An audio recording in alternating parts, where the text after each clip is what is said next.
Guillaume Gaudin est professeur d'histoire à l'université de Toulouse Jean Jaurès. Spécialiste des mondes ibériques à l'époque moderne, il est aussi directeur de l'Institut pluridisciplinaire pour les études sur les Amériques à Toulouse, l'IPAT.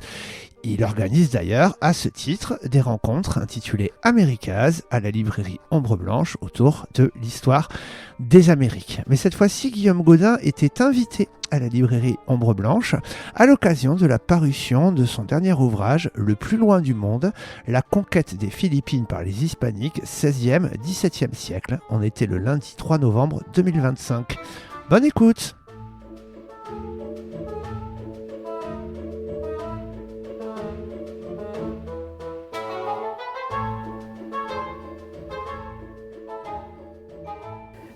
Eh bien, allons-y alors. Bonsoir. Merci d'être là aussi nombreuses et nombreux. C'est toujours un plaisir en tant que libraire de défendre des livres et de voir qu'il y a autant de monde qui a envie d'en entendre parler. Donc vraiment, merci. Ce soir, on a le plaisir de recevoir Guillaume Gaudin.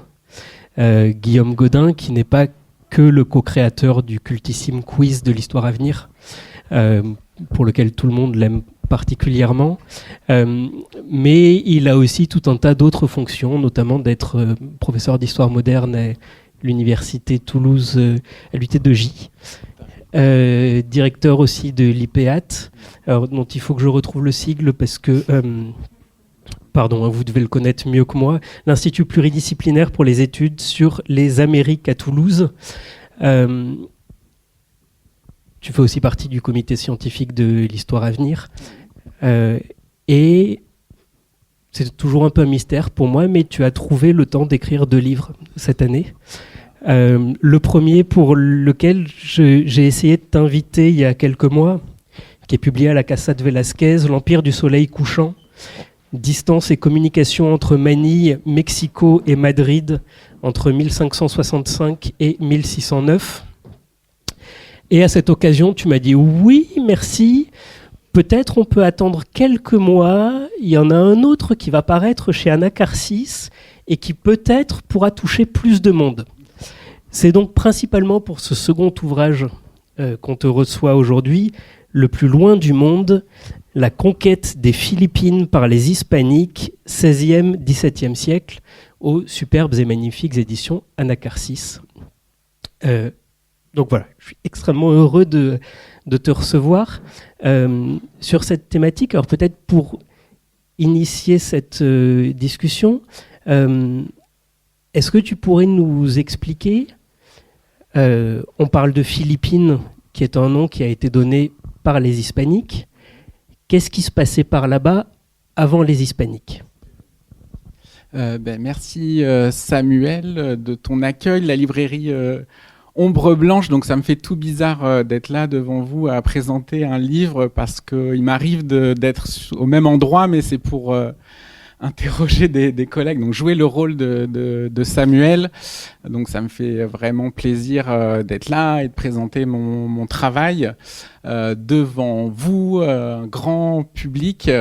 Je vois mes étudiants qui ont contrôle demain, là, qui ont un examen de 3-4 heures. Hein, donc c'est bien qu'ils soient là parce qu'il y aura peut-être des questions pour ceux qui sont venus, qui seront demain à l'examen. Et voilà, donc merci beaucoup tous et toutes d'être là pour m'écouter. Ça me fait beaucoup plaisir. Et Samuel aussi d'avoir pris le temps et le soin de me lire.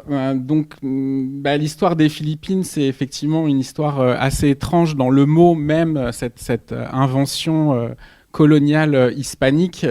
Et avant l'arrivée des Espagnols, c'est un archipel, mais qui est multiple, comme tous les archipels, et qui constitue en aucun cas une unité, quoi. D'abord dans les langues, parce qu'aujourd'hui, il y en a encore plus de 60, donc on peut imaginer qu'avant la colonisation, il y en avait encore plus. Et c'est un monde extrêmement multiple, divers dans ses cultures, ses traditions, et qui est... je sais pas, on va montrer des cartes pour que vous voyez où se situent les Philippines. Vous avez une idée, mais c'est toujours mieux d'avoir des cartes. Donc je vais montrer une carte comme celle-ci par exemple. Donc on est en Asie du Sud-Est et vous voyez les Philippines, c'est un archipel qui est tourné à la fois sur la mer de Chine méridionale, ici la Chine au nord, aujourd'hui ce qu'on appelle l'Indonésie, avec des îles importantes dont on va reparler, qui s'appellent les Moluques, qui se situent là, et puis qui possèdent toute une façade tournée sur l'océan Pacifique. Donc si on voulait parler du point de vue de l'Europe, on est vraiment en Extrême-Orient. On parle souvent du Japon, l'Extrême-Orient, on oublie les Philippines. Donc c'est vraiment un bout d'un monde qui est celui de l'Asie du Sud-Est. Il y a des contacts, on sait que les Philippines avaient des contacts avec l'océan Pacifique, notamment ce qui s'appelle aujourd'hui les îles Marshall, qui sont les Mariannes, un autre nom de reine qui a été donné à ces îles. Donc il y a un ensemble culturel, il y a des traits communs qui sont partagés avec l'Indonésie, enfin ce qui à l'époque ce qui est aujourd'hui l'Indonésie, et en même temps une grande diversité. Et une des choses qui est bien étudiée, bien connue par l'archéologie, c'est le commerce. Donc on a beaucoup présenté Java comme étant un carrefour du commerce entre l'océan Indien, Malacca, et la Chine, mais on sait que les Philippines jouaient aussi un rôle de carrefour commercial. Il y a quelques années, il y a eu une très belle exposition au musée du Quai Branly qui montrait un commerce ancien, donc des porcelaines qu'on a retrouvées un peu partout aux Philippines. Et contre ces produits chinois, les habitants de cet archipel avaient plusieurs choses à échanger ou à vendre. C'est d'abord l'or du sud de l'archipel, de l'île de Mindanao. Il y avait des mines d'or, et puis aussi un certain nombre de produits comme de la cire qui venaient des montagnes de Luçon, de diverses montagnes. Et donc c'était important pour les cultures et la politique de l'archipel. En gros, le mode d'organisation le plus commun était ce qu'on appellerait des chefferies, des chefs dont l'autorité reposait sur leur capacité à distribuer des cadeaux. Voilà. Et ces cadeaux, il fallait les acquérir de loin souvent, et ces porcelaines étaient données à des gens qui allaient les suivre, allaient les reconnaître comme chefs.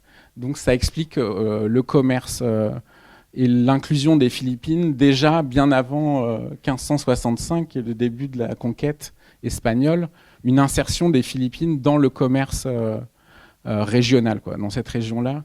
Et en gros, les Espagnols ont profité de ce commerce qui leur préexistait. D'accord ? Il y a des liens très forts avec Brunei ici et Manille, des liens familiaux et religieux dont on pourra reparler. Ce que tu précises, c'est que les Philippines actuelles, c'est 7107 îles, 26 000 km de côte, un archipel de 1500 km de long, dans lesquels il y a toutes ces langues qui cohabitent. Ce qui est le plus impressionnant, ou qui certainement te semble évident parce que tu travailles sur un archipel, mais c'est que le commerce était le commerce et les échanges, les communications étaient très difficiles par la terre, mais très faciles par la mer. Ce qui n'est pas toujours évident pour des gens qui ont l'habitude de vivre dans la France, dans notre territoire métropolitain. Et notamment, c'était un haut centre de commerce, donc, où venaient, effectivement, tu parlais des Chinois, mais il y avait aussi des Malais, il y avait aussi tout un tas de gens qui se retrouvaient, qui faisaient du commerce là-bas. Tes bornes chronologiques commencent en 1565, au moment où la première expédition espagnole arrive, part pour les Philippines. Qu'est-ce que les Espagnols ont été faire là-bas ? Donc ça, c'est une bonne question qui est assez géopolitique, on va dire. Et c'est que leur objectif, les Espagnols, n'était pas les Philippines. Voilà. C'était pas les Philippines, c'était ces îles dont je parlais avant, que sont les Moluques, et qui se situent ici. Les Moluques, c'est un archipel. Et là, il y a deux petites îles à côté de cette grande. Bon, vous êtes loin, vous ne voyez pas, c'est tout petit, mais il y en a deux qui n'apparaissent pas à l'écran et qui s'appellent Tidor et Ternate. Et dans ces deux îles, depuis l'Antiquité, on produisait le clou de girofle et la noix de muscade. Et il n'y a que dans ces deux petites îles, c'est vraiment des points sur la carte, c'est le seul endroit dans le monde où on pouvait avoir accès à ces épices. Et vous connaissez l'histoire, les Portugais, à la fin du XVe siècle, cherchent un accès direct à l'océan Indien pour trouver le poivre et ces épices dont ils connaissent l'existence. Ils ont entendu parler d'îles aux épices, mais ils ne savent pas où elles se trouvent. Et toute l'entreprise portugaise dans l'océan Indien, c'est d'arriver à cet endroit-là qu'ils identifient à partir de Vasco da Gama. Donc il arrive à Calicut, mais après, il ne s'arrête pas là, quoi. Il cherche vraiment à arriver aux Moluques. Et les Portugais y arrivent finalement en 1512 par l'océan Indien. Les Espagnols suivent tout ça de près. Le voyage de Colomb, c'est la même chose, quoi. C'est d'arriver aux Moluques, mais en passant par l'autre côté, si je puis dire. Et lui, il n'y arrive pas. Il s'est planté. Voilà, c'est pas le bon endroit. C'est pas les Moluques, mais c'est intéressant. Dans le journal de bord de Christophe Colomb, il trouve de la cannelle. C'est pas du tout de la cannelle. Il est aux Antilles. Ah oui, ça ressemble à de la cannelle. Il trouve du poivre. C'est pas du tout du poivre, mais bon, il fallait quand même qu'il donne des gages à ceux qui l'avaient engagé, les rois de Castille et d'Aragon. Mais l'entreprise hispanique de passer par l'ouest pour arriver aux Moluques, elle se poursuit jusqu'en 1565. Il y a vraiment beaucoup de voyages, donc ceux de Colomb, et après lui, plusieurs autres. Le plus fameux que vous connaissez, c'est celui de Magellan, quoi. Magellan, l'objectif du voyage, c'est pas de faire le tour du monde, ça n'a aucun sens de faire le tour du monde en réalité. L'objectif, c'est d'arriver aux Moluques. Donc s'il y a une course entre les deux, les Portugais gagnent, mais les Espagnols lâchent pas l'affaire parce que c'est la promesse de grandes richesses, quoi, de faire d'énormes profits avec une cargaison de noix de muscade et de clous de girofle. Donc ça, voilà pourquoi les Espagnols se retrouvent aux Philippines. Ça, c'est le volet 1. Et le volet 2, c'est les traités qui sont signés justement entre les Portugais et les Espagnols pour dire qui a le droit d'aller où. Voilà, donc ça nous mène un peu plus loin. Mais en gros, je termine là-dessus, les Portugais obtiennent finalement une sorte de monopole sur les Moluques. Les Espagnols n'ont pas le droit d'y aller, mais voilà, ils persistent. Donc ils se disent, les Philippines, c'est pas les Moluques, on n'est pas loin. Il y a un peu de cannelle à Mindanao, il y a de l'or. Donc peut-être qu'à force, on va réussir à prendre pied aux Moluques. Donc c'est l'histoire d'une course, quoi, d'une compétition. Et vraiment, à l'autre bout du monde, là, il n'y a pas d'autre mot. C'est vraiment il y a des choses étonnantes. Les Portugais et les Espagnols, ils partent pas du même... ils vont pas dans le même sens. Donc quand ils se retrouvent dans leurs journaux de bord, ils sont pas à la même date, quoi. En fait, il y a un petit jet lag entre les deux, là. Et donc il y a des choses comme ça qui les surprennent, en plus des saisons, etc.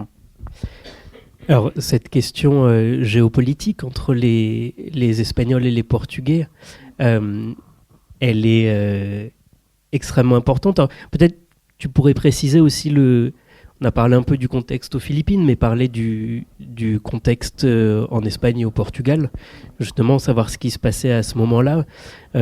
Moi, je suis libraire. Quand on me parle de Philippe II, je pense à la Méditerranée immédiatement, pas forcément à la Méditerranée asiatique. Et de savoir où en étaient les visées coloniales de ces pays et où en étaient les rapports entre ces deux pays. Ok, donc je vais vers une autre carte que vous avez vue ici. Donc j'ai pas mis les références, donc c'est un très mauvais PowerPoint, c'est pour les étudiants, hein, il faut mettre les références. Donc ça c'est une carte qui date l'année 1570, qui est faite à Madrid par vraiment une sorte de cosmographe royal, donc quelqu'un qui a de hautes responsabilités. Et on est année 1570, donc vous avez besoin de quelques repères. 1492, je crois que vous l'avez. 1521, c'est la conquête de Mexico qui tombe aux mains des Espagnols. 1532, c'est Cusco qui tombe. Et puis après, quelle autre date vous avez besoin? On est pas mal. Donc ensuite, c'est 1564, c'est un bateau espagnol qui part du Mexique, contrairement à Magellan qui était parti de Séville, et qui se rend aux Philippines avec cette idée, une fois de plus, de mettre pied là, de faire du commerce, et notamment des épices. Et donc cette carte, elle est assez fascinante à plusieurs points de vue. Donc d'abord, je ne sais pas si ça vous saute aux yeux, mais elle est centrée sur l'Amérique, donc ça montre une vision impériale qui n'est pas centrée sur l'Europe. Ça change de la Méditerranée de Braudel. On a du peine à voir l'Espagne presque. Donc là, il y a une vision d'un empire qui ne se situe pas vraiment, ou pas du tout en Europe. Et puis il y a cette capacité de... Enfin, à chaque fois, ce qui m'étonne, c'est les lignes, comme si c'était des lignes aériennes. Aujourd'hui, je suis à Séville, comment je vais aller à Manille ? Je vais prendre un bateau, il va me transporter ici au Mexique, je vais traverser le Mexique, et je vais reprendre un autre bateau qui va m'emmener aux Philippines. Donc c'est réduire cette capacité, c'est ça, le colonialisme et l'impérialisme, c'est aussi la capacité à réduire en très peu de choses, à avoir une vision qui englobe et qui s'approprie, en fait. Donc là, c'est comme une sorte d'appropriation de tout cet espace. Et pour revenir à ta question que j'ai pas oubliée, entre Portugal et Espagne, donc il y a cette ligne qui est très importante, qui est celle du traité de Tordesillas, qui date de 1494 et qui dit tout ce qui se situe à l'est de cette ligne appartient entre guillemets au Portugal et tout ce qui se trouve à l'ouest appartient à l'Espagne. Et donc la grande question de Magellan et tous ces gens-là, c'est de savoir où passe la ligne l'antiméridien de l'autre côté à 180 degrés de Tordesillas. Et il y a énormément de débats géographiques, cosmographiques, comme on dit à l'époque, et aussi politiques, pour savoir si les Moluques se situent à droite ou à gauche, à l'est ou à l'ouest de la ligne, quoi. Voilà, c'est vraiment... Donc il y a entre géographie et politique, et tout ça se résout plutôt de manière politique ou avec les armes, en y allant et en s'imposant. Donc oui, le XVIe siècle, pour moi, c'est... Mais bon, ça c'est mon tropisme, c'est plus ce monde-là que la Méditerranée. Donc c'est pas qu'il se passe rien en Méditerranée, mais voilà, c'est d'autres dimensions, quoi, de plein de points de vue, y compris de navigation, quoi. La Méditerranée, c'est un mouchoir de poche, quoi. Là, c'est autre chose. Tu nous parles du traité de Tordesillas en 1494. À cette époque-là, la question ne se posait pas des Philippines, des Moluques, ou alors la question s'était déjà posée d'à qui ça allait appartenir. J'ai été perturbé par un déplacement de Florence. Oui, pendant le traité de Tordesillas, est-ce que la question de l'Asie s'est posée ? Ou est-ce que c'était uniquement un découpage de l'Amérique qui venait d'être... alors découverte, je sais pas, mais oui. Je sais pas comment il faut dire. Comment est-ce qu'il faut dire ? Non, ça je répondrai pas, sauf en présence d'un avocat. Mais donc 1494, c'est une chronologie qui est très resserrée. Donc 1492, Colomb arrive en Amérique, il voit ce qu'il voit. Et l'objectif, donc il revient avec des preuves, comme je disais, de richesse supposée. Assez vite, il va devoir se tourner vers ce qu'il sait mieux faire, c'est l'esclavage, pour montrer qu'il y a un potentiel économique dans la Caraïbe. Mais lui, il persiste, c'est connu ça, jusqu'à sa mort, il persiste à croire qu'il est en Asie, et il repère le Japon, il repère des villes d'Asie, et vous savez qu'il fait plusieurs voyages, quoi. Et notamment, il fait un deuxième où on le charge de prendre plein de mesures géographiques. Il part avec des instruments.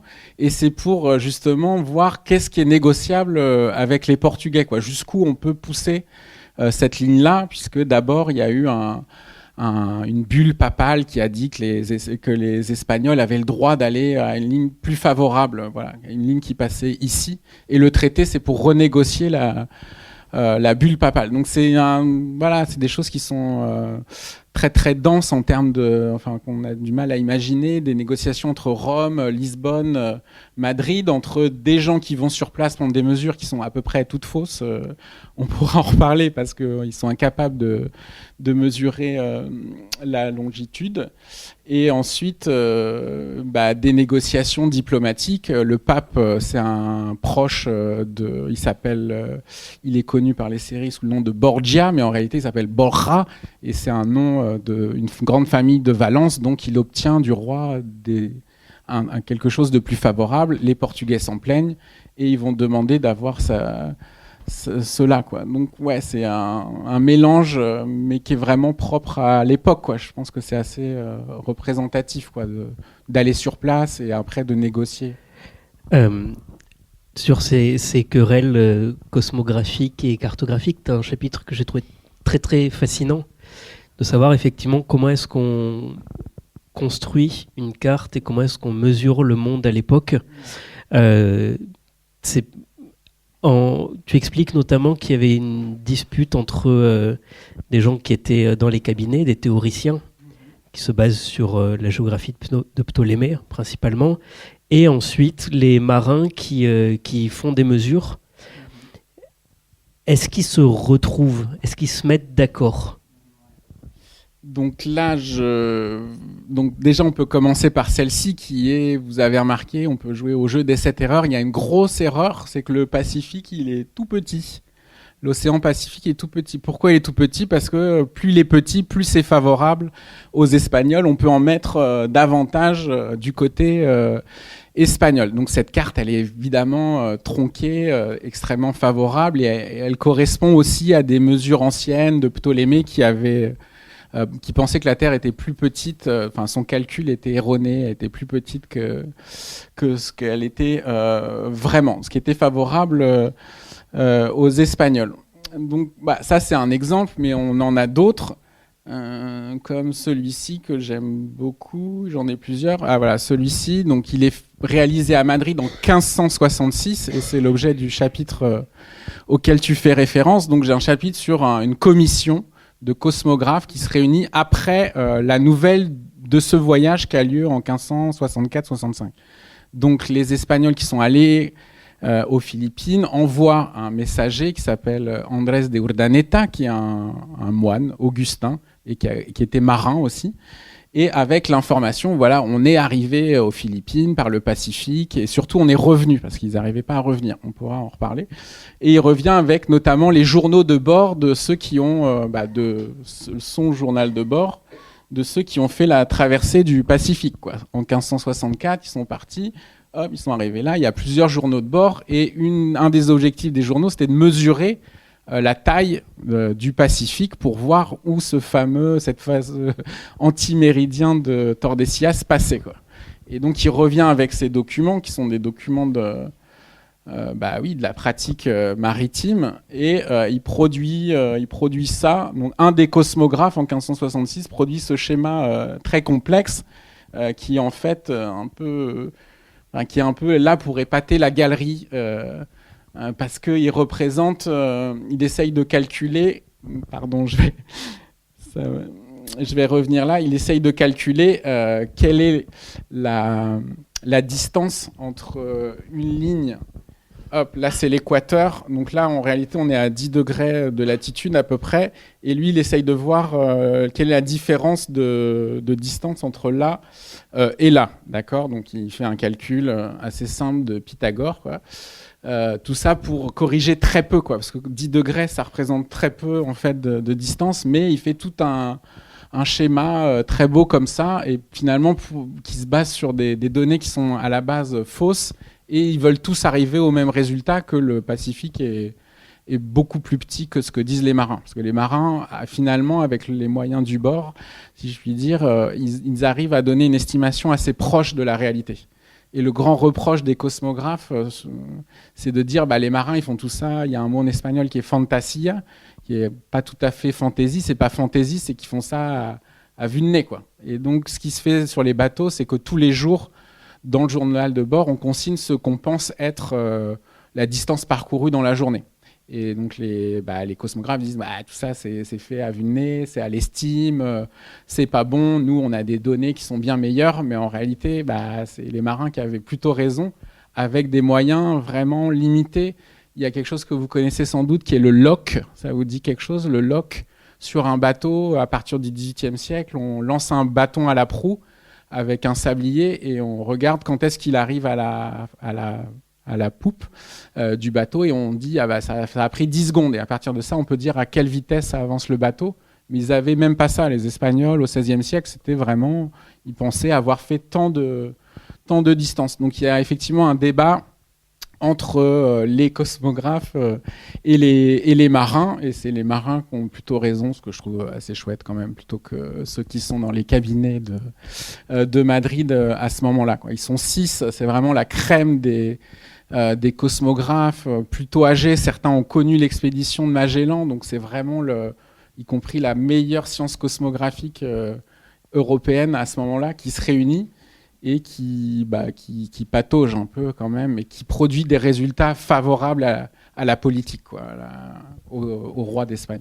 Parce que bien entendu, à l'époque, les Portugais font la même chose avec leurs propres cosmographes, donnent des résultats qui sont absolument opposés, pour prouver que les Moluques sont bien de leur côté et que donc les Espagnols n'ont pas le droit d'aller naviguer dans ces eaux-là. Tu commences ton livre avec cette première expédition dirigée par Legazpi et qui amène avec lui ça y est, j'ai perdu son nom, dont tu viens de parler. Urdaneta, voilà. Et c'est finalement Legazpi s'installe, commence à s'installer avec les soldats et les marins qui restent avec lui, renvoie Urdaneta au Mexique, puis en Espagne, ce qui n'était pas une mince affaire. Il faudra qu'on parle des questions de navigation quand même, parce que traverser le Pacifique à l'aveugle, c'est quand même pas très évident. Et finalement, ce cosmographe arrive et finit par militer contre l'appropriation des Philippines par l'Espagne. C'est-à-dire que ce que tu dis, il a permis en tant que marin aux Espagnols d'arriver aux Philippines, mais il leur interdit la conquête en tant que cosmographe. Pendant ce temps-là, Legazpi, qu'est-ce qu'il fait aux Philippines une fois installé, une fois arrivé là?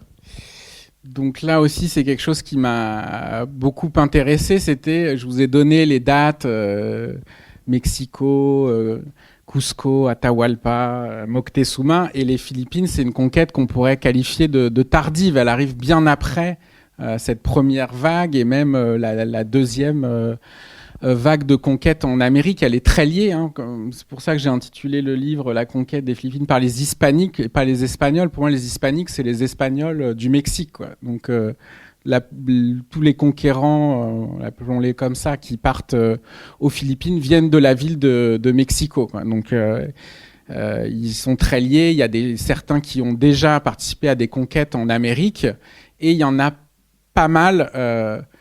une bonne partie qui trouvent pas satisfaction dans ce que le roi leur a donné aux Amériques, quoi. Ils sont frustrés, ils se disent on va aller encore plus loin et on va refaire, nous aussi on va être des conquérants comme Cortés et Pizarro. Donc il y a cet esprit-là qui est très fort, qui anime ces gens-là. Et d'un autre côté, le roi, la couronne, il y a Las Casas qui est passé par là, il y a eu tout un tas de critiques du colonialisme, de l'exploitation des Indiens, comme ils les appellent, des massacres, etc. Donc il y a un truc un peu bizarre, je dois dire, et qu'on retrouve dans les instructions. J'ai étudié très précisément les instructions qui sont données à ce Legazpi pour aller aux Philippines. Et le mot conquête n'apparaît pas, il n'a même pas le droit d'apparaître en réalité. Il est question de faire du commerce, donc dans le sens de faire échanger des biens, mais aussi de prendre langue avec les puissances politiques du lieu. Donc ce projet de 1564, il s'inscrit dans un moment où on rejette l'idée de conquête au sens d'appropriation militaire et violente. Et en réalité, les hommes à qui on dit de faire ça, c'est pour la plupart des gens qui s'inscrivent dans la conquête des Amériques. Donc il y a un fort paradoxe. Et pour aller directement à ta question, donc ils arrivent en février 1565, ces Espagnols, aux Philippines, et puis ils errent en fait pendant plusieurs années. C'est une errance. Ils sont pas mal perdus. Ils ont quelques repères parce qu'il y a eu des voyages avant, notamment à Cebu, où Magellan est mort en 1521. Donc ils savent que ils peuvent aller là, qu'il y a une ville assez importante du commerce. Donc ils s'installent à Cebu, mais ils passent d'île en île à la recherche tout simplement de nourriture la plupart du temps, dont ils n'ont pas. Ils viennent de traverser le Pacifique et c'est un mélange ça dure quand même plusieurs années. Pendant 2-3 ans, c'est un mélange de commerce que je viens de définir là, de tentatives d'avoir du troc, d'obtenir des informations. Et quand ils n'obtiennent pas ce qu'ils veulent, les Espagnols, ils utilisent les armes, quoi. Et donc là, c'est quelque chose qui va être très employé pendant longtemps, que les Espagnols appellent entradas, donc des entrées, je ne sais pas comment dire en français, des raids un peu. Et ils viennent dans les villages, ils prennent les poules, les cochons, ce qu'ils trouvent pour manger, quoi. Et s'ils trouvent autre chose, tant mieux, quoi.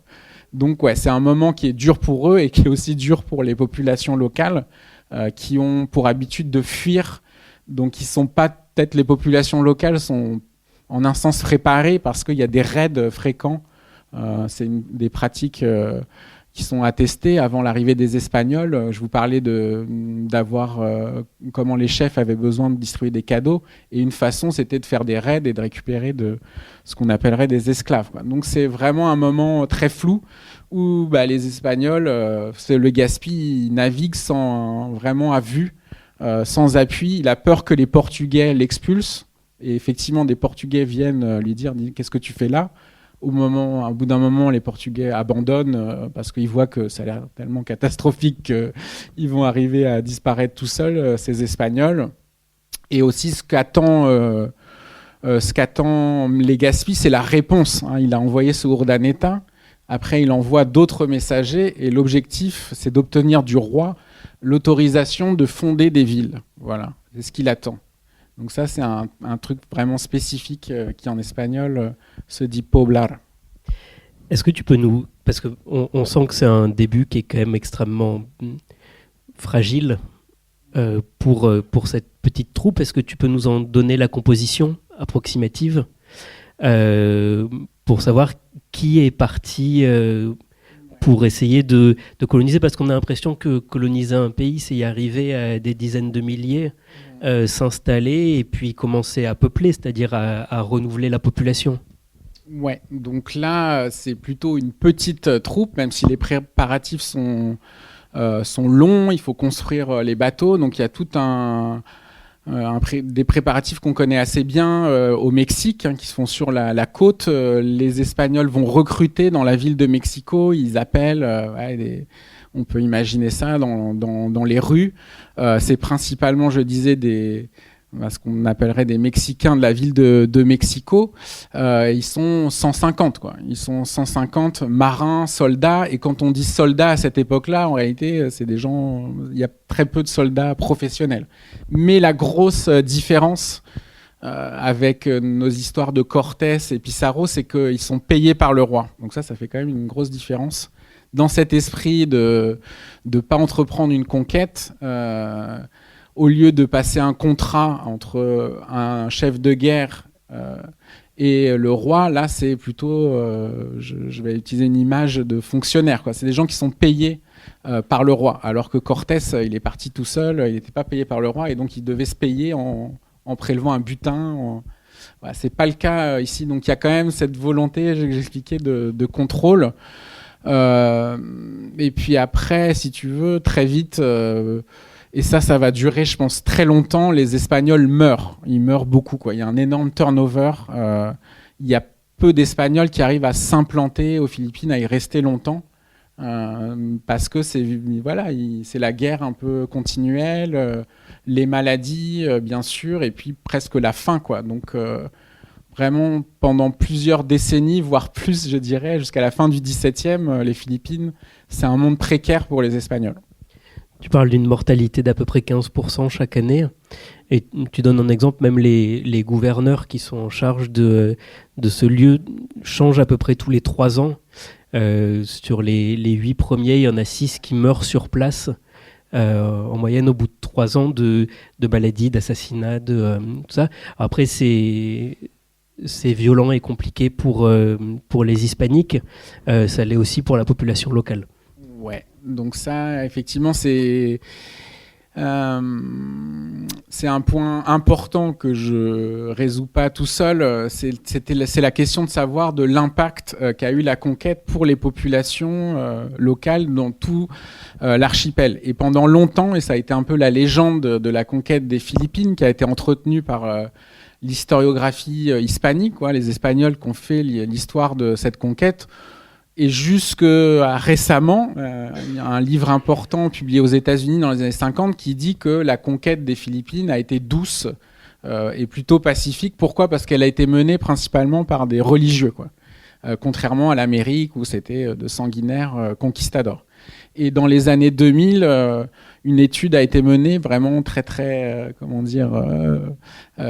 pointilleuse pour voir dans chaque détail recoin de papier de l'époque combien de Philippins sont morts, quoi. Et donc elle a démontré que il y a en gros, il y avait 2 millions d'habitants aux Philippines, c'est des estimations, et il y a un taux de mortalité de 30% 20-30 ans après. Donc ça s'explique par différents facteurs.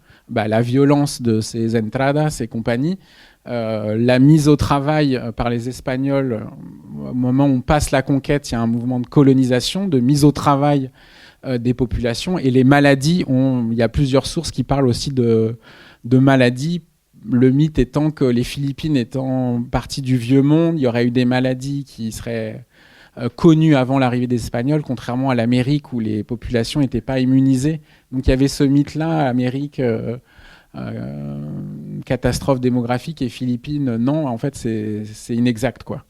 Donc il y a eu un impact d'abord démographique, et puis après, suivant les régions, parce que les Espagnols, comme je vous disais, étaient peu nombreux, donc suivant les régions, un impact plus ou moins fort sur la vie quotidienne ou la colonisation proprement dite, quoi. Oui, parce que finalement, les Espagnols, ils s'installent dans quelques localités où ils créent des villes. Ensuite, ils instaurent un système d'encomienda dont tu peux peut-être parler. Et puis, ils installent des missions en zone rurale. Mais on peut pas dire qu'ils aient contrôlé tout le territoire au cours du XVIe siècle. Non, c'est sûr.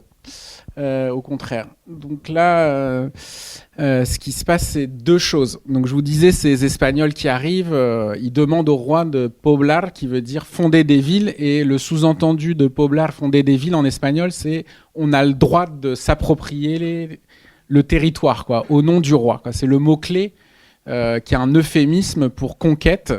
Et donc j'ai un chapitre dans le livre qui s'appelle les euphémismes de la conquête, parce que le mot il apparaît nulle part, mais en fait il est partout, quoi. Donc au bout d'un moment, quand Legazpi dit poblar, là ça fait tilt, ça veut dire que il a l'ambition de, comme ses prédécesseurs, de devenir un chef et de distribuer, c'est l'autre mot clé, des encomiendas. Les encomiendas, c'est des privilèges qui sont donnés à des Espagnols. Qui leur donne en gros des travailleurs, quoi. Des travailleurs sous leur responsabilité. Ils ont le droit de prélever un tribut, quoi. Donc les Espagnols reçoivent un tribut de tant d'Indiens. Donc là, ce qui est toujours fascinant chez les Espagnols, c'est leur capacité à distribuer des choses dont ils n'ont même pas idée, quoi. Donc Legazpi il arrive, il dit tiens, toi je te donne 2000 Indiens, mais il connaît pas ces gens, il connaît pas ce lieu, mais il leur dit tiens, je t'en donne 2000. Voilà, et tout ça est totalement fictif, ça existe pas, quoi. Donc ça c'est le grand truc qu'ils attendaient, quoi. C'était d'eux aussi devenir des conquérants comme Cortés. Et il se trouve qu'aux Philippines, il n'y a pas les ressources attendues. Les Philippines, c'est pas les Moluques. Les Philippines, c'est pas le Mexique, il n'y a pas de Potosi comme au Pérou, il n'y a pas de mine d'argent. Élever du bétail aux Philippines, c'est pas terrible. Vous savez qu'il y a de grandes parties, et il en sera question sans doute samedi prochain, quand Emmanuel Pérez-Tisserand présentera son livre à 11h, je crois. Une collègue qui est spécialiste du bétail et de la colonisation des animaux en Amérique. Donc tout ça, ça marche pas, quoi. Donc les Espagnols, assez vite, ça, c'est le chaînon manquant, c'est ce qui vous manquait. Pourquoi ils restent ? Puisqu'ils sont arrivés, c'était pas les Moluques. Ils restent parce qu'ils se rendent compte qu'il existe un commerce avec la Chine, dont je vous ai parlé au début, et en particulier avec une région qui est le Fujian, qui se situe ici, avec deux grandes villes, Guangzhou et Zhangzhou. Et mon chinois est un peu limité, j'avoue, je le regrette. Donc il y a ces deux villes-là qui traditionnellement commercent avec Manille. On sait qu'il y avait déjà des Chinois quand Legazpi arrive à Manille dans les années 1570. Et là, les Espagnols vont se détourner des Moluques et se tourner vers la Chine, surtout parce qu'ils ont un produit phare qui est rare en Chine, c'est le métal argenté. le cours du argent-or, il est bien plus favorable en Chine qu'en Europe. Donc, quand on a de l'argent, il vaut mieux aller le vendre en Chine qu'en Europe. Or, les Espagnols du Mexique, ils ont de l'argent et ils savent pas quoi en faire, si je puis dire. Ils en ont beaucoup et ils se disent que c'est mieux de l'envoyer là que là-bas. Et donc, les bateaux, ici du galion de Manille, ce qui va s'appeler le galion de Manille et qui va fonctionner jusqu'à l'indépendance du Mexique, vont partir d'Acapulco chargés d'argent. C'est de l'argent qui vient des mines du nord du Mexique, qui s'appelle Zacatecas, San Luis Potosí. Donc les bateaux traversent chargés d'argent, ils arrivent à Manille et ils échangent cet argent contre des produits manufacturés chinois, des porcelaines et de la soie principalement, mais tout un tas d'autres objets. Et puis ils repartent chargés vraiment autant qu'ils peuvent, quitte à faire couler le bateau. Un peu bête, on dirait. Et ils revendent tout ça à Acapulco. Donc là, c'est vraiment la raison d'être au départ, jusqu'au moins au XVIIIe siècle, de la présence hispanique aux Philippines, qui en fait une sorte de comptoir un peu. Voilà, et dans la tradition hispanique de colonisation, le comptoir, c'est moins attractif que d'avoir des terres, etc. Mais finalement, il s'adapte plutôt bien et ces gens deviennent extrêmement riches. Ils sont peu nombreux, ils sont très liés à la ville de Mexico, quoi. Sur la ville de Mexico, il y a une grande place qui s'appelle le Zocalo. Peut-être que vous voyez, il y a un James Bond où ça commence au Zocalo. C'est une question de quiz, attention, notez. Et donc là, le Zocalo, il y a c'est énorme, hein. Il y a un marché, et il y a une partie du marché qui s'appelle le Parian, et c'est le nom du marché de Manille, quoi. Donc il y a des liens très très forts entre le Mexique et les Philippines. Il y a évidemment les marins, au bout d'un moment, ce sont des Philippins. Certains s'installent sur la côte occidentale du Mexique et il y a tout un tas de traditions culinaires ou de boissons qui viennent des Philippines sur la côte occidentale du Mexique et les gens ignorent que ça vient de cette époque, surtout autour de la noix de coco, parce que la noix de coco n'existait pas en Amérique. Et donc, il y a une sorte de bière, de boisson fermentée de coco qui s'appelle la tuba et qui est consommée à Colima, quoi, par exemple. Enfin, il y a plein de choses qui viennent des Philippines, mais au Mexique, on a un peu oublié, quoi, même si aujourd'hui, il y a des gens qui font revivre ça, quoi. Ce galion de Manille, qui était donc une espèce de plusieurs navires affrétés chaque année pour faire cette espèce de parcours circulaire. J'imagine que comme ça, des navires chargés de richesses dans un sens puis dans l'autre, ça devait attirer des convoitises. De ce que tu racontes dans le livre, les Philippines n'étaient pas un endroit très sûr au niveau de la navigation, mais finalement les côtes japonaises ne l'étaient pas non plus entièrement. Ouais, donc là, ça renvoie à plusieurs choses, mais plutôt au dernier chapitre et aussi à l'origine du livre, parce que je dois parler de l'éditeur ou des éditeurs, parce que chez Anacarsis, il y a un goût, un appétit pour les pirates et la flibusterie, et donc je me devais, si vous voulez, de livrer un chapitre là-dessus, et puis ça me plaît aussi, et c'est une réalité historique, quoi. C'est-à-dire qu'à partir du moment où Magellan passe ce qui est devenu le détroit de Magellan, cette mer, cet océan qui est vaste et difficilement navigable, devient quand même une mer ouverte pour les puissances européennes. Donc les Espagnols passent avec Magellan, qui est portugais, notez-le au passage. Et après, il y a ces nouvelles arrivent, quoi. Les nouvelles tombent par la voie portugaise de l'océan Indien, de toutes ces richesses. Elles arrivent aux oreilles des Hollandais et des Anglais principalement.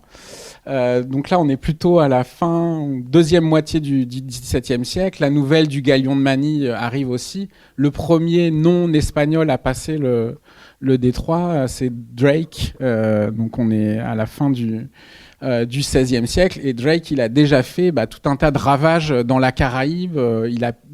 C'était son objectif. Il était mandaté par par la reine d'Angleterre pour prendre autant que possible, déstabiliser l'Empire espagnol, prendre tous les galions qui étaient chargés d'argent cette fois-ci pour l'Europe. Et il a été aussi envoyé dans l'océan Pacifique pour essayer de prendre le galion de Manille, ce qu'il n'a pas fait, mais il a fait un tour du monde lui aussi. Et ça aussi, c'est intéressant. Il y a un livre à écrire ou une thèse à faire sur l'histoire des tours du monde. Parce qu'à son retour, très vite, il dit « Nous aussi, on l'a fait ». Il y a toute une littérature de tours du monde qui se développe chez les Hollandais aussi, et donc avec beaucoup d'aventures et notamment de capture de bateaux. Mais je pense que tu veux que je parle des Hollandais qui ont pris un galion à la fin du XVIe. Oui, des Anglais, des Hollandais, mais aussi des pirates chinois. Enfin bon, il y a eu quand même des conflits, en tout cas dans la période dont tu parles, qui sont perpétuels. Les routes maritimes n'étaient pas sûres. Non. Donc il y a les Hollandais et les Anglais qui naviguent par là, et aussi ont pas mal de mal. C'est pas facile. Et puis après, il y a parce que les Espagnols appellent la piraterie, qui en est sans doute, mais c'est assez compliqué. Parce qu'il y a une expression qui dit que la piraterie, c'est du commerce armé, quoi. Donc il y a une grande tradition de piraterie en mer de Chine, mais en réalité, c'est des gens qui, à un moment, sont par nécessité, c'est pas toujours comme ça, mais par nécessité, voilà, ils vivent plus de la pêche, ils vont se dire, tiens, je vais aller raisonner un bateau de marchandises. Donc il y a une tradition de piraterie, entre guillemets, de Mindanao, de Bornéo aussi, les îles Sulu qui sont entre les Philippines et Bornéo, et puis aussi de Chine. Donc les Espagnols sont un peu pris en sandwich entre différentes formes de piraterie, ces raids aussi, qui sont perpétrés plutôt pour prendre de la population. Et il y a un moment important, assez tôt, dans les années 1570, quand un pirate chinois, qui en chinois s'appelle Lin Feng, et que les Espagnols vont appeler Limaong, voilà, petit problème de transcription, et qui va tenter de prendre Manille, quoi. Il est au courant qu'à Manille, il y a un bateau chargé d'argent qui arrive, et il y arrive presque, il arrive vraiment avec des centaines d'hommes, et ensuite il s'enfuit. Et ce qui est intéressant, c'est que les Espagnols s'allient aux Chinois de Canton et du Fujian pour mener la poursuite de ce pirate. Donc il y a des choses un peu étranges qui se passent. C'est un pirate qui a réussi à assembler une flotte gigantesque quand même. Ouais, c'est impressionnant. Donc il se cache, il y a tout un jeu de cache-cache.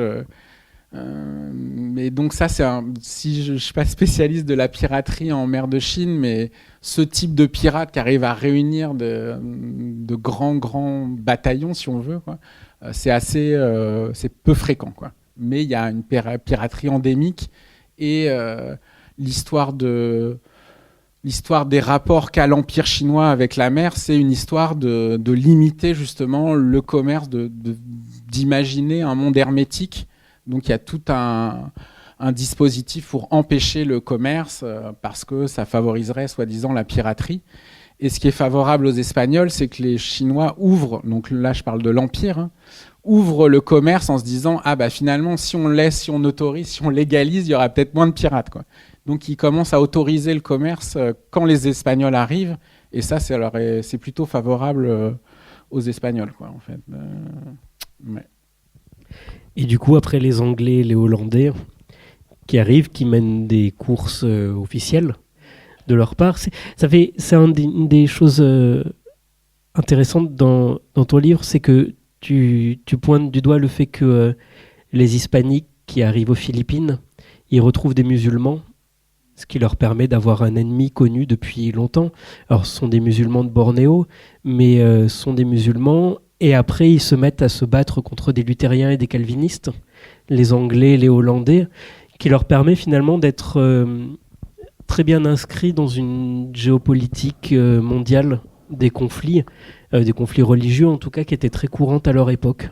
Ouais, donc là, c'est vrai qu'il y a une analogie que tu n'as pas faite, que tu as faite au début des Méditerranées, quoi, et que font les Espagnols à ce moment-là, c'est l'analogie du croissant contre la croix, et qui revivent là. Donc finalement, pour eux, c'est presque rassurant. Ils se retrouvent dans un monde où ils ont des ennemis désignés, peut-être moins en Amérique où ils sont face à des païens à évangéliser. Là, quand on a un musulman face à soi, on a les solutions que donne l'Église ou ou la tradition. Mais là aussi, ce qui est intéressant, c'est de voir que les Espagnols ont aussi cette tradition de commerce, comme j'ai défini tout à l'heure, avec le monde musulman, parce que dans comment on appelle ça, les ordonnances de la ville de Manille, il est question d'ouvrir le port aux marchands musulmans. Donc c'est pas cette ambiguïté qui existe, ou ces possibilités qui existent en Méditerranée, on les retrouve là. Donc on désigne un ennemi, ça permet d'enclencher une rhétorique de notre présence là pour lutter contre l'islam. Ce qui est intéressant, c'est que l'islam se déploie dans cette région-là au même moment, au XVIe siècle, quand les Espagnols arrivent. Donc l'islam, c'est un phénomène nouveau, et les Espagnols se retrouvent là avec des convertis récents, et avec cette ambiguïté on est obligé de faire du commerce avec eux, comme avec les Chinois, ils sont païens, ils veulent pas se convertir, donc il y a des politiques de conversion, mais on peut faire du commerce alors que la religion l'autorise pas. Donc tout ça est vécu ici, après avec des spéculations un peu folles que l'Empire ottoman va envoyer une expédition pour déloger les gens à Malacca, puis aux Philippines, enfin des choses un peu folles, mais effectivement qui rapprochent, pour reprendre le titre du livre, qui rapprochent les Philippines d'un monde connu, quoi, pour les Espagnols, quoi, en fait. Mais c'est pas tellement étonnant qu'on se raccroche à ce qu'on connaisse déjà et qu'on projette une image du monde qui est facile, en fait, quoi, et pas toujours si facile. D'autant que dans les îles où les Espagnols sont arrivés, les populations locales étaient supposées avoir été christianisées à la période de Magellan. Ouais. Oui, donc ça c'est un point intéressant. C'est que c'est peut-être pas la chose la plus connue chez Magellan, mais ça marche pour d'autres. Il avait un petit côté fanatique et chrétien. Donc quand il est arrivé à Cébou, il a dressé une grande croix, il a baptisé la reine et le roi. Et donc il y a eu tout ce moment très de christianisation très fort à Cébou de Magellan. Et quand Legazpi est revenu plus de 40 ans après, à Cébou, dans les décombres, puisqu'il y a eu une bataille, dans les décombres, un soldat a retrouvé une statuette de l'enfant Jésus, voilà, une petite statuette en bois de l'enfant Jésus. Et donc il en a fait, Legazpi, le signe que la Providence avait désigné ce lieu et Legazpi pour cette entreprise. Donc c'est des choses c'est des motifs qu'on retrouve beaucoup dans les conquêtes hispaniques. Mais ce qui est intéressant, c'est qu'ensuite Legazpi en a fait un culte important, et qu'encore aujourd'hui à Cébou, évidemment le culte de cet enfant Jésus, il est très fort. Il y a de grandes processions. Donc il y a des choses aussi. Je ne sais pas si comment le dire, mais que les choses sont pas si simples que. Moi, je crois pas mal aux appropriations que peuvent avoir les populations, et sans préjugés. Mais en même temps, on est dans un régime de conquête et colonial, quoi. Donc, il y a ces ambiguïtés. Certains appellent ça l'agency, la gentilité, la capacité des gens, y compris dans un système d'exploitation ou de domination. Et là, je pense que c'est le cas du christianisme aux Philippines, quoi. Tu parles de cette question de l'histoire coloniale. Depuis tout à l'heure, on t'entend parler des Hispaniques, des Portugais. Qu'est-ce qu'on a comme information des populations locales ? Est-ce que c'est possible de faire leur histoire ? Est-ce que c'est possible d'avoir leur ressenti ? Est-ce que c'est possible une manière de leur permettre de se réapproprier cette histoire-là ? Ou est-ce qu'en fait, à cette période-là, il n'y a d'histoire qu'européenne ? Ou en tout cas mexicaine aussi, de cette zone du monde. Donc là, c'est une question évidemment à la fois cruciale et presque indépassable pour toute histoire de conquête. On le sait, la vision des vaincus, elle est difficile à obtenir, parce que quand un peuple en conquiert un autre, souvent c'est lui qui raconte, c'est le peuple des vainqueurs qui raconte l'histoire. Et puis, depuis quand même longtemps, on essaye de faire une histoire justement en lisant entre les lignes du texte colonial, d'écouter la voix des vaincus. Parfois, on a des témoignages directs, c'est rare. Et donc, pour les Philippines, on a très peu de témoignages, entre guillemets, purs des populations, quoi. Mais dans la documentation coloniale hispanique, on trouve évidemment des témoignages. Il y a un livre d'un collègue, Romain Bertrand, qui reposait sur un procès d'inquisition espagnol dans ces années-là, et dans lesquels des femmes autochtones sont interrogées. Et donc, comme dans un procès verbal de police, on entend leur voix. Mais évidemment, il y a toujours ce filtre. Et c'est le travail de l'historien de voir, à la fois de mettre des réserves et en même temps de trouver ou d'écouter cette voix-là. Donc, on a des témoignages. Et c'est vrai que moi, je viens d'une histoire plutôt impérialiste, c'est-à-dire que je préfère partir de ce que je sais, dont je peux affirmer que c'est vrai, quoi. Et comme la documentation est éminemment coloniale, c'est dur pour moi de dire les Philippins pensaient comme ça ou ils ont pu dire ça. Donc je préfère, le travail que j'ai voulu faire un peu assumer, c'est dire ok, je vais documenter ce qui s'est vraiment passé avec les documents que j'ai.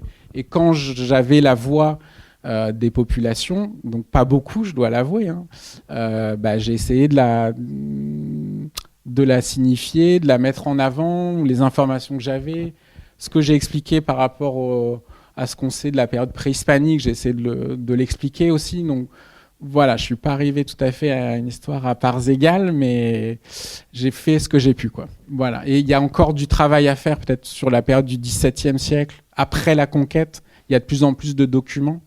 Il y a y compris, je te le disais, une écriture qui s'appelle le Baïbaïn. Et donc, on trouve une écriture locale, des signatures, certains textes assez courts. Après, on peut travailler sur les dictionnaires, tous les missionnaires qui ont voulu travailler, évangéliser. Donc, il y a des dictionnaires en tout genre, tagalog, espagnol, visaya, espagnol. Et on retrouve des modes de pensée, des mots de ces populations à travers ces documents, quoi. Donc, c'est un travail qui reste encore en partie à faire, quoi. De la même manière que tu soulignes que c'est une histoire masculine que tu fais, parce que il y avait très peu de femmes hispaniques et encore moins certainement qui ont écrit ou relaté leur expérience là-bas. Ouais, donc ça rejoint la question que tu m'as faite sur qui part. Donc là, l'expédition, la première, c'est à 100% des hommes.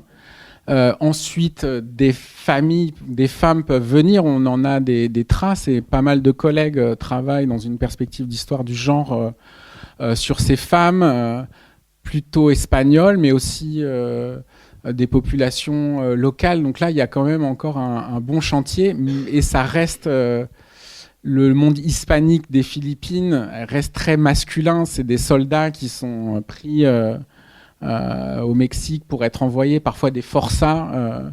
Donc c'est une histoire effectivement très masculine, comme souvent l'histoire des conquêtes. Mais j'ai quand même une citation de Doña Lucia del Corral qui est mis en exergue du chapitre sur les pirates et qui s'adresse aux Chinois, aux pirates chinois, Lin Feng, qui lui dit « Fuyez chiens, car vous devrez tous mourir aujourd'hui ». Voilà. Donc c'est pour dire qu'il y avait quand même une femme culottée et qui ne voulait pas se laisser faire. Je crois que son mari est mort, mais elle a bien survécu. Je vais vous laisser préparer vos questions, que vous puissiez interroger à votre tour Guillaume. Je l'ai dit et tu l'as souligné au début, tu as écrit 2 livres qui sont issus du même travail, de ton travail d'HDR. En travaillant tu as travaillé particulièrement sur la communication entre Manille, Mexico et Madrid. Finalement, c'est une des choses dont on a le moins parlé pour l'instant. Quels étaient les modes de communication ? Parce que alors moi, c'est pareil, hein, je suis de la même manière que pour moi, le clou de girofle et la noix de muscade, ça s'achète au supermarché dans des petites bouteilles en verre. C'est très étrange de s'imaginer qu'on puisse aller faire tout ça pour en récupérer. De la même manière, les voies de communication étaient quand même extraordinairement différentes de maintenant. Ouais, donc moi, ce qui m'intéressait au départ, c'était vraiment de comprendre comment cet empire là, qui est représenté comme ça au départ, comment ça tournait. Donc là, c'est une belle image. Comme je le disais, on peut aller d'un point à un autre, et je voulais voir concrètement comment ce Philippe II, il a une idée, il veut décider quelque chose, et comment il va le faire appliquer aux Philippines ou à Santiago du Chili, etc. quoi. Et donc ça, j'ai travaillé pas mal dans ma thèse, et le titre de la thèse, c'était l'Empire de papier. Quoi. Donc oui, Philippe II, il est connu pour écrire beaucoup de papier, s'adresser dans cet empire par des lettres, beaucoup, des décrets royaux, et on lui écrivait beaucoup. Et toute cette documentation, elle est plutôt pas mal conservée. Hein. Tout ce qu'on envoyait au roi, c'est conservé à Séville notamment. C'est la documentation que j'ai utilisée. Et beaucoup dans les Amériques, on conserve dans les archives, différentes archives nationales ou même municipales parfois, les documents coloniaux. Quoi. Donc effectivement, quand on rentre dans les archives, il y a beaucoup de choses. Et en soi, ça veut dire que ça devait bien fonctionner grâce à ce papier. Et donc, moi, j'avais beaucoup travaillé sur Madrid, le centre du pouvoir. Et dans cette mission que je m'étais assignée de comprendre comment ça marchait, je me suis dit, il faudrait peut-être aller voir de l'autre côté de l'affaire et prendre un point de l'Empire pour comprendre comment, depuis un de ces points, et pas la capitale, comment on recevait ces lettres, comment on y répondait, etc. Et donc, j'ai choisi comme terrain les Philippines en me disant, les Philippines, c'est vraiment le plus loin, quoi. C'est le plus loin de la capitale, Madrid. Donc, c'était un peu bête comme idée. J'aurais pu prendre Santiago du Chili, qui est aussi extrêmement éloigné, parce que les Espagnols refusent de prendre le détroit de Magellan, donc il faut passer par Panama, Lima. C'est extrêmement long. Et donc, c'était de voir sur le terrain comment concrètement tout ça fonctionnait.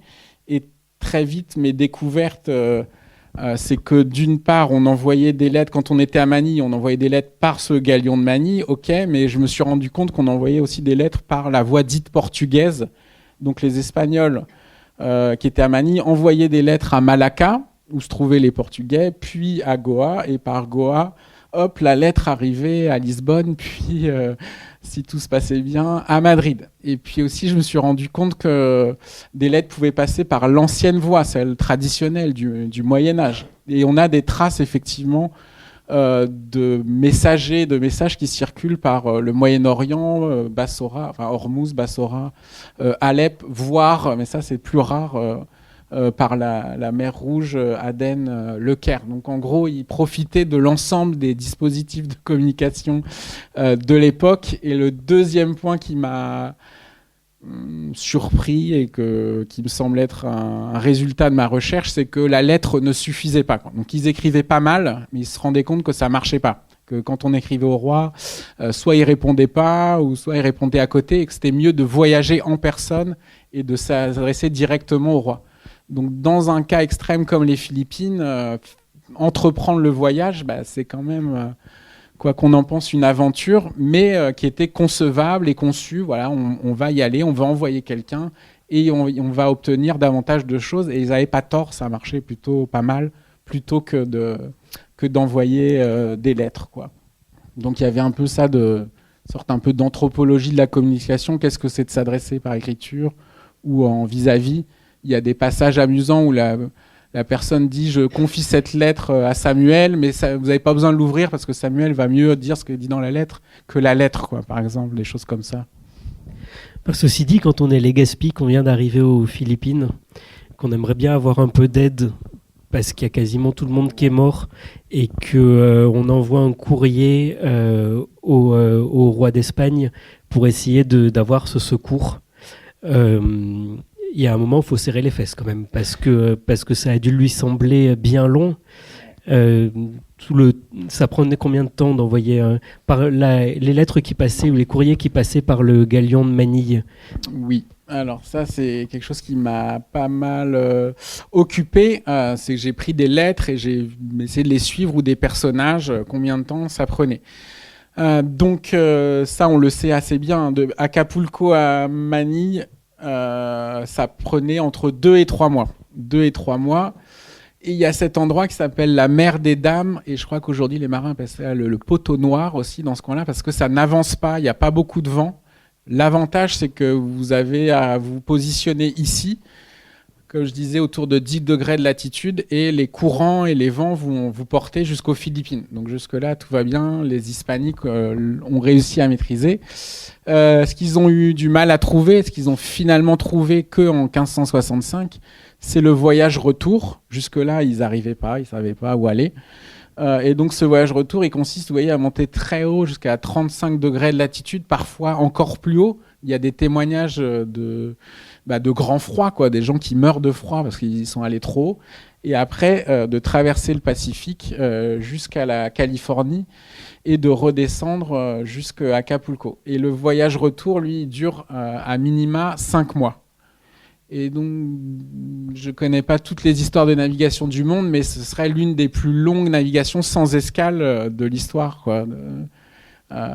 Et donc, beaucoup de gens arrivaient morts, quoi, en fait, à Acapulco. Et surtout, ce que je vous disais tout à l'heure, le grand dilemme, c'est est-ce qu'on charge le navire de nourriture jusqu'au point extrême, disons 7 mois de nourriture et d'eau, ou est-ce qu'on prend ce supplément, on met de la soie et de la porcelaine en pariant qu'on va s'enrichir. Donc il y a énormément de cas où on dit non, ils ont chargé jusqu'à la gueule le bateau et sur tous les ponts, il y en a partout, mais ils n'ont pas pris de nourriture en faisant le pari que ça allait marcher, quoi. Et il y a des cas de naufrage, évidemment, de pertes. Souvent ils doivent faire demi-tour, ils vont à Guam.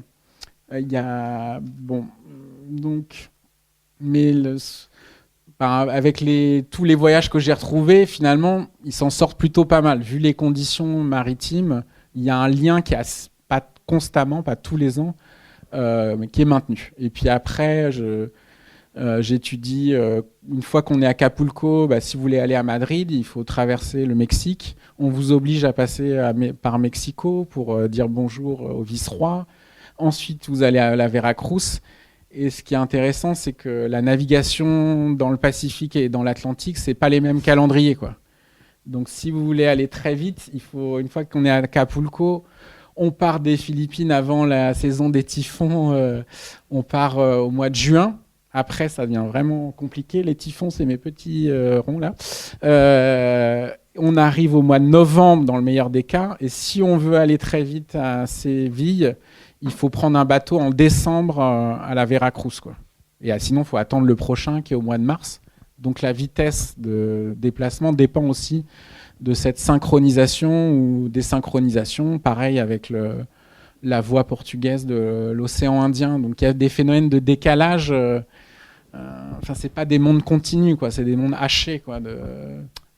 Et du coup aussi, ce que j'ai essayé de démontrer, c'est qu'ils intègrent l'incertitude. Leur monde, il est incertain, donc ils savent jamais si la lettre, elle est arrivée ou pas. Parce que envoyer une lettre, c'est bien, mais savoir si elle est arrivée, c'est autre chose. Donc on peut vivre pendant 2 ans, tant qu'on n'a pas le retour, on peut se dire, elle est pas arrivée. Donc il faut vivre dans cette incertitude-là, et ils le faisaient pas trop mal, puisqu'ils ont réussi à survivre, mais c'est quand même un monde de survie, quoi, ils sont pas à l'aise, quoi. Les Espagnols, ils sont pas sans ce commerce chinois, ils seraient pas restés, quoi. Est-ce que vous avez des questions? Bonsoir, M. Godin. Je ne sais pas si vous avez déjà répondu, mais j'ai 2 questions en tête. Je suis ressortissant des Philippines. Il y avait des moments quand on voit tous les territoires espagnols, tout le peuple parle espagnol. Mais dans le côté philippine, il n'y avait que des illustrados qui peuvent parler la langue espagnole. Ça, c'est ma première question. Et ma deuxième question, c'est...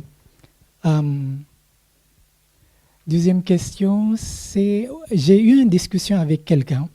J'ai dit, nous étions une colonie espagnole avant. Il m'a dit, non, vous n'êtes pas une colonie d'Espagne. Vous êtes, je manque le mot peut-être, vous êtes le propriétaire de roi.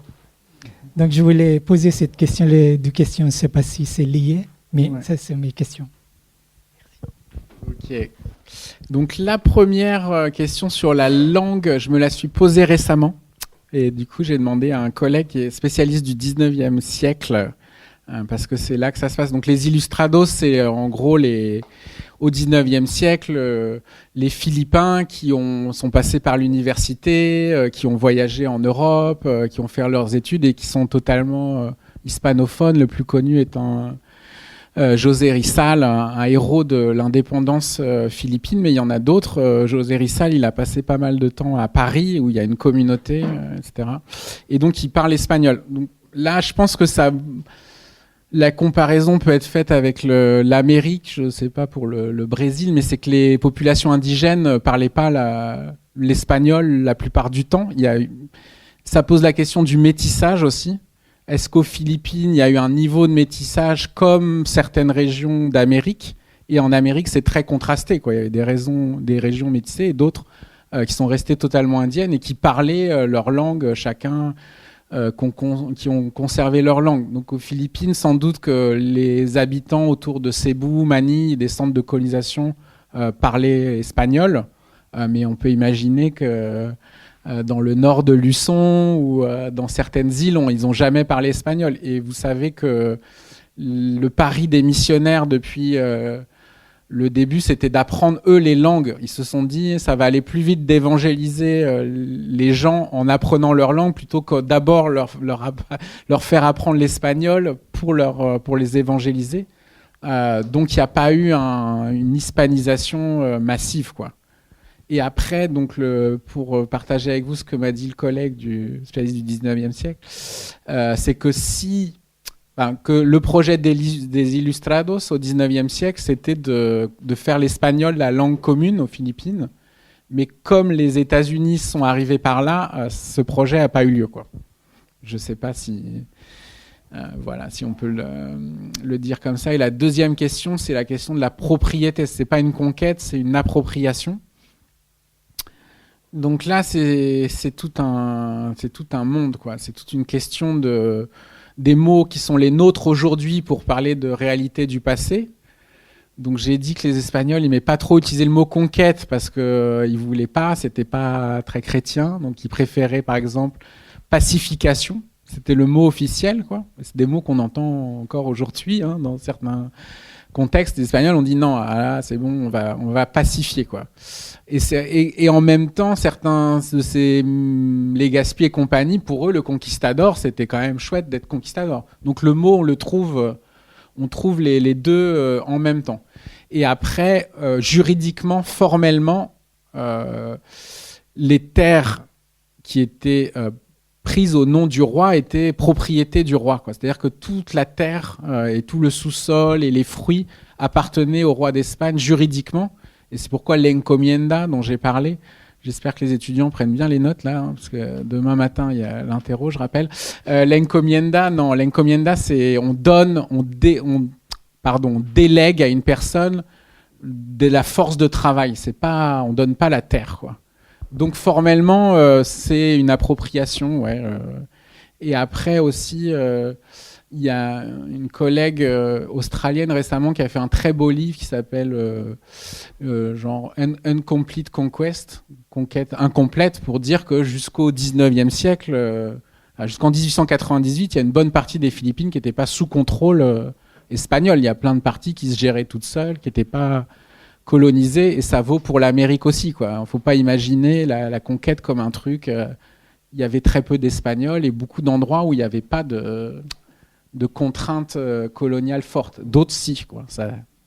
Est-ce qu'on sait d'où viennent les peuples autochtones des Philippines ? Oui, on sait, ouais. Ouais. Et ils venaient d'où ? Alors, je sais qu'il y a des travaux archéologiques en cours. Il y a différentes... y compris, on repousse les dates souvent encore plus loin, mais voilà, ce qui se dit sur les Philippines, c'est qu'il y a deux types de populations. Une qui est très ancienne, qui date d'il y a plus de 60 000 ans, qui est présente ici et qui vit plutôt dans les montagnes. D'accord ? Et il y en a d'autres populations qui sont arrivées plus récemment, quelques milliers d'années, et qui sont venues par Taïwan et qui sont plutôt de culture, entre guillemets, indonésienne, quoi, d'accord ? Et encore aujourd'hui, Donc le nom, c'est les Espagnols qui l'ont donné, et il a tendance à changer, mais on appelle les habitants des hauteurs les negritos, et ceux des basses terres, voilà, ils sont plutôt sur les côtes, et c'est pas du tout c'est pas le même mode de fonctionnement, quoi. Et je vous renvoie à un livre qui est maintenant classique, qui parle pas trop des Philippines, de James Scott, qui s'appelle Zomia, je sais pas si ça vous dit quelque chose. C'est un film qui parle justement de comment les hautes terres dans toute l'Asie du Sud-Est vivaient sans gouvernement, sans État, de manière plus autonome et plus collective, commune, que les basses terres où il y avait un régime de différenciation sociale avec des États structurés. Voilà. Et ça, c'est un schéma assez classique, qui est expliqué par des origines différentes et des organisations sociales différentes, quoi, et qui marque encore la façon dont on interprète en anthropologie, mais aussi encore en sociologie, les peuples aux Philippines, quoi. Donc ouais, on le sait, quoi. Tu parles notamment d'un coup, les hispaniques vont essayer de bouter le sultan de Brunei, je crois, et effectivement, il quitte son palais avec toute sa suite et toute la population, ils partent dans les montagnes. Au bout d'un moment, les Espagnols se retrouvent tout seuls dans une ville fantôme. Ils finissent par partir ou par mourir, et puis le sultan se réinstalle et reprend le pouvoir. Voilà, donc il y a tout un tas d'espèces de flux et de reflux comme ça, des populations qui ont l'air assez diverses d'ailleurs. Oui, ça c'est un point important, donc qui est connu par l'anthropologie et l'histoire de l'Asie du Sud-Est, c'est que, disons, dans les cultures politiques de ces régions-là, il n'y a pas un attachement au lieu, quoi. C'est-à-dire que ce qui compte, c'est la communauté politique. Bon, ça existe aussi en Europe.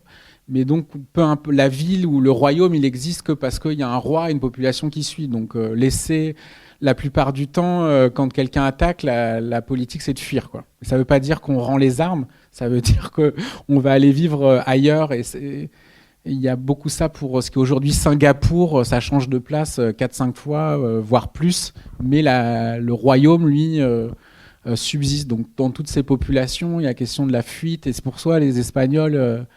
ils rament autant là, dans cet archipel, parce qu'à chaque fois, les populations sont insaisissables, on ne peut pas les voir, ils fuient dans les montagnes.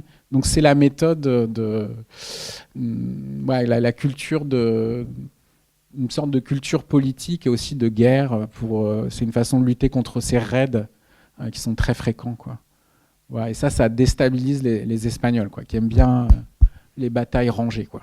Oui, non, juste une petite question, parce qu'il a été beaucoup question de Chine, mais quid du Japon, puisqu'on voit bien que la route du retour, elle longe les côtes japonaises. Ouais. Bon, je crois que le Japon était très hostile à tout contact extérieur. Enfin, les Jésuites ont tenté, les Portugais, je crois aussi.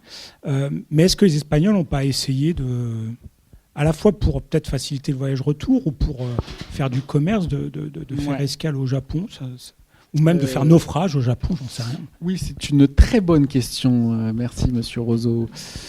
Alors cette question, je ne sais pas si tu as vu cette série qui a fait grand succès, qui s'appelle Shogun. Quelqu'un l'a vu ? Ouais, je vois des étudiants. Donc Shogun, c'est l'histoire d'un type, je me souviens plus son nom dans la série, mais c'est une histoire vraie au départ. C'est un de ces corsaires anglais, mais qui est dans une expédition hollandaise de la fin du XVIe siècle, qui s'appelle Adams, et le bateau, il s'appelle le Lift, je crois. Il échoue sur les côtes du Japon. Son objectif, c'était pareil, les Moluques, les Philippines, et finalement, ils échouent là. Et ce monsieur devient conseiller du shogun, parce que le shogun, ça commence là, ce qu'on appelle le shogunat, donc c'est l'empereur est en retrait, le shogunat. Et à ce moment-là, le Japon n'est pas encore fermé. Il est dit fermé plutôt, justement, dans les années 1620, si je ne me trompe pas. Voilà. Donc oui, il y a une présence japonaise, et ça marche dans les deux sens. Donc j'ai oublié, je n'ai pas cité le pionnier des études sur le commerce à Manille. C'est ce qui a été le plus étudié, c'est la question du commerce, quoi. Donc c'est le galion, etc. Et c'est Pierre Chaunu, un de nos vénérables ancêtres historiens, qui avait fait sa thèse complémentaire d'État sur le commerce du galion de Manille. Et donc il a pris tous les registres d'entrée des bateaux dans Manille que tenait le fisc espagnol. Et il n'y a pas beaucoup de bateaux japonais qui rentraient. Donc il y avait une présence japonaise qui précédait les Espagnols, qui étaient là. Il y a aussi, on sait que des samouraïs étaient employés par les Espagnols dans certains combats. On a retrouvé pour ceux que ça intéresse, c'est des katanas, c'est ça s'appelle là, les épées dans certains naufrages, et ils étaient connus pour ça, quoi. Donc ils vendaient pas mal de biens, justement des munitions, du fer. Et puis, comme tu l'as judicieusement remarqué, le galion de Manille montait par ici, et on a plusieurs cas de naufrage, quoi. Et le plus connu, c'est un bateau qui est allé donc au Mexique, dans lequel était un neveu du vice-roi qui a pris contact avec le shogun, et il a organisé une ambassade après vers l'Espagne et vers Rome. C'est assez connu. Il y a eu un beau docu d'Arte sur cette ambassade japonaise à Rome. Je vous invite à le regarder. Et il y a des peintures à Rome splendides de cette ambassade japonaise. Et donc des contacts assez étroits commerciaux entre Philippines et Japon. Ouais. C'est pas mal travaillé, quoi, de différentes façons. Et puis bien sûr autour des missions, les missions jésuites. Et comme on est dans le cinéma, il y a le film qui est tiré d'un livre de Scorsese. Si, il y a un film de Scorsese, quelqu'un l'a vu ? Le livre s'appelait Silence. Ça dit, ouais, si. Le film s'appelle Silence aussi, je sais plus. Ouais, le film s'appelle Silence, c'est un peu long, un peu contemplatif, comme son nom l'indique, et qui est l'histoire de franciscains qui tentent d'évangéliser le Japon. Donc il y a cette histoire de mission qui est le plus étudiée, quoi. C'est les missions japonaises. On connaît moins, mais maintenant c'est bien connu, les relations Japon-Philippines, ouais, qui font partie du paysage. Parce que j'allais dire, dans les trucs chouettes à voir, il y a de très beaux... Bon, ça, pardon, j'ai mis ça, je vais expliquer ça. Ça, c'est un document qui est produit à Manille à la fin du XVIe siècle, et c'est un artiste chinois qui a travaillé pour les Espagnols. C'est un très beau manuscrit. Il n'y a pas la référence, il s'appelle le Codex Boxer, et vous pouvez aller le voir en entier, en ligne. Il est conservé dans une bibliothèque universitaire aux États-Unis, le Codex Boxer, et donc il y a un texte qui est écrit en espagnol et qui raconte un peu tout ce qui se passe aux Philippines et dans la région. Et puis vous avez ces portraits de population, quoi. Donc là, c'est un couple. Naturales en espagnol, ça veut dire natif, les naturels d'un lieu. Et là, ce sont les naturels tagalos, donc dans la région de Manille. Et vous remarquez qu'ils ont des objets en or. Je vous ai dit l'importance de l'or qui vient de Mindanao, et leur façon d'être, ça aussi, l'arme qui est typique. Donc voilà, c'est un super beau document, je vous invite à aller le voir. Et je mettais ça parce que pour le Japon, dans le galion de Manille, les Espagnols transportaient des produits japonais, notamment en espagnol, ça s'appelle biombos. Et en français, ça s'appelle des paravents. Donc au Mexique, dans les musées à Mexico coloniaux, on trouve de splendides paravents faits au Japon, donc avec ce que vous pouvez imaginer, mais avec des images, c'est des commandes, donc c'est le Zócalo, cette place principale de Mexico, mais dans un style japonisant, quoi. Voilà. C'est étonnant parce que cette colonisation un peu bricolée et un peu difficile à maintenir au début, tu m'expliquais tout à l'heure que c'est une des dernières colonies espagnoles qui sont restées. Ça a tenu finalement extrêmement longtemps. On ne sait pas trop pourquoi. Ils sont arrivés là, c'était pas l'endroit qu'ils pensaient, et c'était pas pour. Ils en ont pas fait ce qu'ils pensaient en faire, mais finalement ça a tenu quand même plus de 300 ans. Oui, plus de 300 ans, oui, parce que effectivement 1565-1898. Donc après, il y a cette histoire que c'était une colonisation qui était quand même pendant un certain temps ramassée autour des ports, un peu comptoirs, comme je disais, même s'il y a eu tout le temps des envies de terre d'exploitation. Il y avait des projets d'évangélisation qui est très fort, c'est clair, quoi. C'est pas que le commerce, il y a cette envie d'évangéliser, donc d'envoyer des missions jusqu'au 19e siècle. Donc ouais, ça questionne, quoi. Moi, je prendrais le truc à l'envers en disant c'est parce que la colonisation était fragile qu'elle a tenu. Et après, c'est étudié par des collègues. Il y a la question qui m'a intéressé, moi, des distances. C'est qu'à un moment donné, le bateau à vapeur, le câble, le télégraphe arrive et ça change le rapport totalement, quoi. Et en fait, c'est toujours ce même collègue que je vais devoir citer qui travaille sur le 19e, Xavier Huetz de Lambs, qui a écrit un très bel article qui montre que les technologies sont des outils de décolonisation parce que avec le vapeur, les Espagnols pouvaient passer moins de temps aux Philippines. Donc des fonctionnaires étaient envoyés pendant 1 an, 2, et c'était un moteur de la décolonisation. Ils connaissaient moins le terrain que ceux qui devaient rester 5, 10 ans. Et le fait de pouvoir communiquer davantage a favorisé la décolonisation. Voilà, des choses un peu contre-intuitives comme ça. Est-ce que tu viens de nous teaser le volume 2 de ton livre sur la suite de la colonisation hispanique aux Philippines ?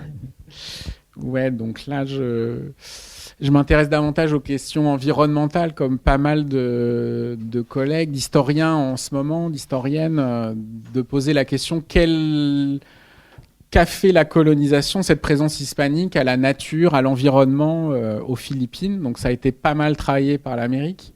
Pour l'Amérique, je parlais des troupeaux de vaches ou de moutons qui ont changé beaucoup les paysages. Aux Philippines, c'est un peu différent. Il n'y a pas eu de troupeau un peu de vaches, mais pas tant que ça. Mais il y a la question de la déforestation qui m'intéresse. Donc pour construire ces bateaux, il fallait couper des arbres.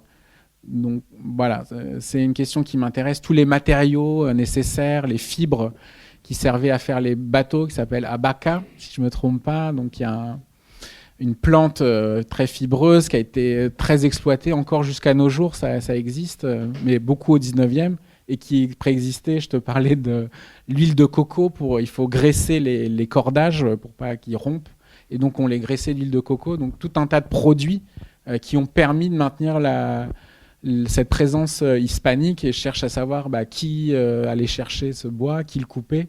Donc je vous laisse imaginer que ce n'était pas trop les Espagnols, c'était plutôt les populations locales qu'on envoyait couper, essayer de localiser tout ça. Donc le prochain livre, pas tout de suite, parce qu'il y a Léon qui va me trucider sinon. Mon fils qui a trouvé que j'ai trop souffert sur le livre, mais je me suis quand même pas mal amusé avec lui. J'ai pas fait que ça, je vous rassure. Voilà. Merci beaucoup, Guillaume. Je vous invite à lire, en tout cas celui chez Anacarsis, qui est formidable de détails et de découvertes. Celui à la Casa de Velázquez, peut-être en niveau 2, disons, ou par la suite. Et donc les prochains qu'on attend avec une certaine impatience. Merci beaucoup, Guillaume, pour ta clarté. Merci, Samuel, beaucoup pour ta lecture.